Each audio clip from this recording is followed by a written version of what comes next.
జనవరి 1 ఇది తేదీ మాత్రమే కాదు, ఓ ఎమోషన్. పాత సంవత్సరం మిగిల్చిన జ్ఞాపకాలు మోసుకు వెళుతూ కొత్త సంవత్సరానికి స్వాగతం చెప్పేందుకు ఓ వేదిక. కొత్త ఆశలు, కొత్త ఆశయాలు, కొత్త ఆలోచనలతో కొత్త ఏడాదికి స్వాగతం పలికేది అందుకే. సంవత్సరంలో 12-1 తేదీలు వచ్చినా జనవరి 1నే ఎందుకు న్యూ ఇయర్ చేసుకుంటారు? అసలు దీని వెనుక ఉన్న చరిత్ర ఏంటి? Watch the story. ఆశలు, ఆశయాలు, మరెన్నో ఆలోచనలు. కొత్త ఏడాదికి ప్రపంచం సరికొత్త స్వాగతం. జనవరి 1 ఇది తేదీ కాదు, ఓ ఎమోషన్. జనవరి 1కి ఎందుకింత ప్రాముఖ్యత? అసలు జనవరి 1నే ఎందుకు న్యూ ఇయర్? జనవరి 1 వేడుకలపై చరిత్ర ఏం చెబుతోంది? జనవరి 1 అంటే కొత్త సంవత్సరానికి వెల్కమ్ చెప్పే తేదీనే కాదు, చాలా మందికి ఓ ఎమోషన్. ఫస్ట్ కు ముందు, ఫస్ట్ కు తర్వాత అని ప్లాన్ చేసుకుంటారు చాలా మంది. ఎన్నో ఆశలు, ఎన్నో ఆశయాలు, మరెన్నో ఆలోచనలు అన్నీ కలిపి ఉంటాయి జనవరి 1 చుట్టూ. పాత ఏడాదికి ముగింపు చెప్పి కొత్త ఆశలతో ముందుకు సాగడానికి ఇది ఎమోషనల్ సెంటిమెంట్ లాంటిది. అందుకే ప్రపంచ వ్యాప్తంగా జనవరి 1న వేడుకలు, ప్రార్థనలు, కుటుంబ సమావేశాలు నిర్వహిస్తుంటారు. చాలా మంది ఈ రోజున కొత్త నిర్ణయాలు తీసుకుని జీవనశైలి మార్చుకునే ప్రయత్నం చేస్తారు. ప్రపంచానికి జనవరి 1వ తేదీనే కొత్త ఏడాది ప్రారంభమవుతుంది. ఒక డౌట్ మాత్రం చాలా మందిలో ఇప్పటికీ అలానే ఉంటుంది. అసలు జనవరి 1వ తేదీనే ఎందుకు న్యూ ఇయర్ గా సెలబ్రేషన్స్ జరుపుకుంటారు అని. అయితే దీని వెనుక పెద్ద చరిత్రే ఉంది. కొత్త సంవత్సర వేడుకలు జరుపుకోవడం కొత్తేం కాదు. చరిత్ర నుంచి ఈ వేడుకలు జరుగుతున్నాయి. క్రీస్తు పూర్వం 2000 సంవత్సరాలు అంటే 4000 సంవత్సరాల కిందటి నుంచే కొత్త ఏడాది వేడుకలు నిర్వహించడం మొదలుపెట్టారు.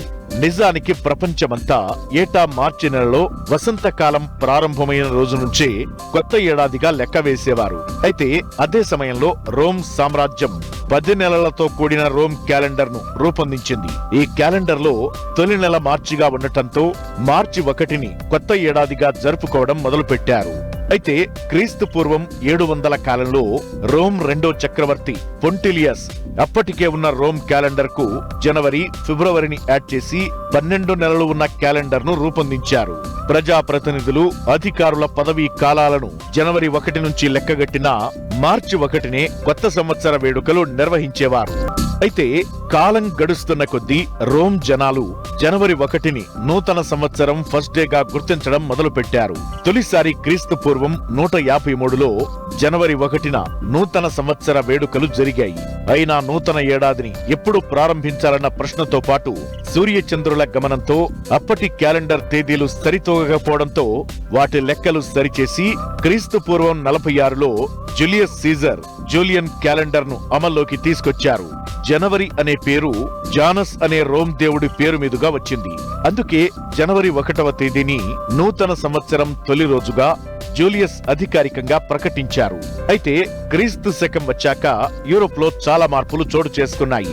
యూరోప్ లో క్రైస్తవ ప్రభావం పెరగడంతో 567లో అప్పటి దేశ పాలకులు జనవరి 1ని కొత్త ఏడాదిగా తొలగించి క్రీస్తు పుట్టిన డిసెంబర్ 25 నుంచి ప్రారంభమయ్యేలా మార్పులు చేశారు.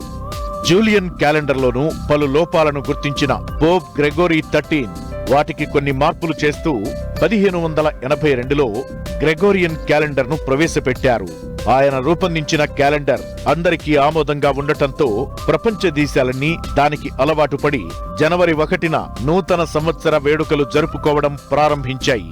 అయితే బ్రిటన్ మొదట్లో గ్రెగోరియన్ క్యాలెండర్ ను అనుసరించడానికి ఇష్టపడలేదు.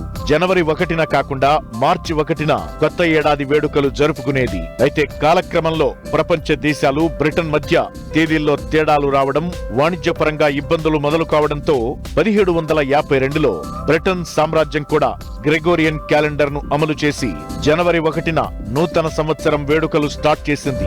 అయితే క్యాలెండర్ పరంగా జనవరి 1 అనేది కొత్త సంవత్సరమైనా కొన్ని సంస్కృతుల్లో మాత్రం విధానాలు వేరుగా ఉంటాయి. జనవరి 1ని కొత్త ఏడాదిగా పరిగణించరు. మన దేశంలో ఉగాది, గుడిపడవ, విషు లాంటి పండుగలు వేర్వేరు కాల గణనల ఆధారంగా వస్తాయి. అలాగే లూనార్ క్యాలెండర్ ప్రకారం చైనాలో కొత్త సంవత్సరం జరుగుతుంది. ప్రపంచవ్యాప్తంగా ఒకే తేదీ ఉండాలనే నియమంతో జనవరి 1ని అంతర్జాతీయ న్యూ ఇయర్ గా అంగీకరించారు.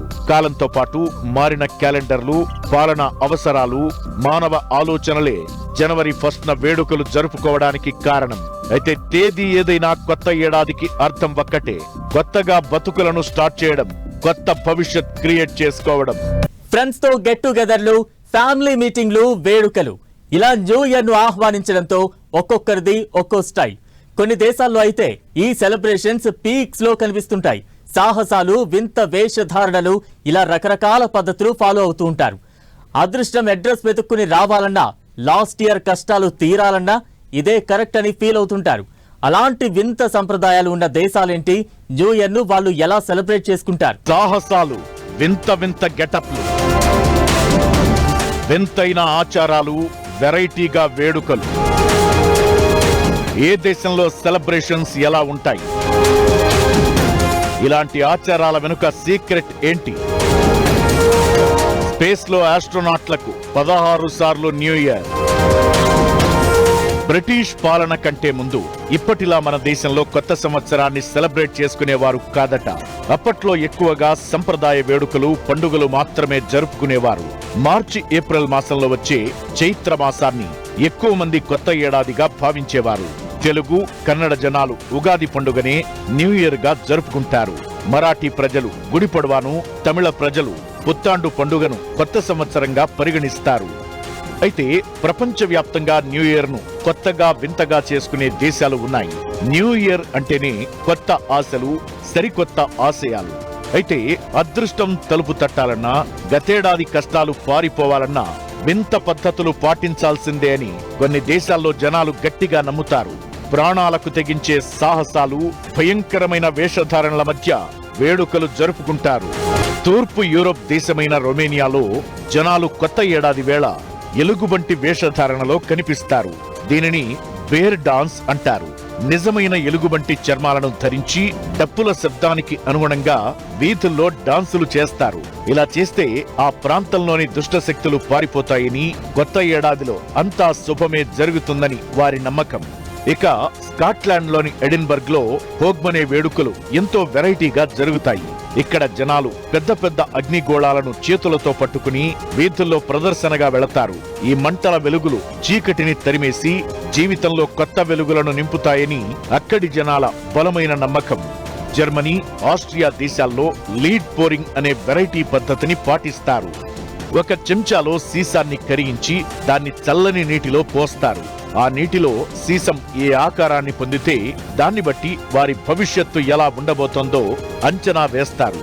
గుండె ఆకారంలో ఉంటే ప్రేమ దొరుకుతుందని, ఓడ ఆకారంలో ఉంటే విదేశీ ప్రయాణాలు చేస్తారని నమ్ముతారన్నమాట.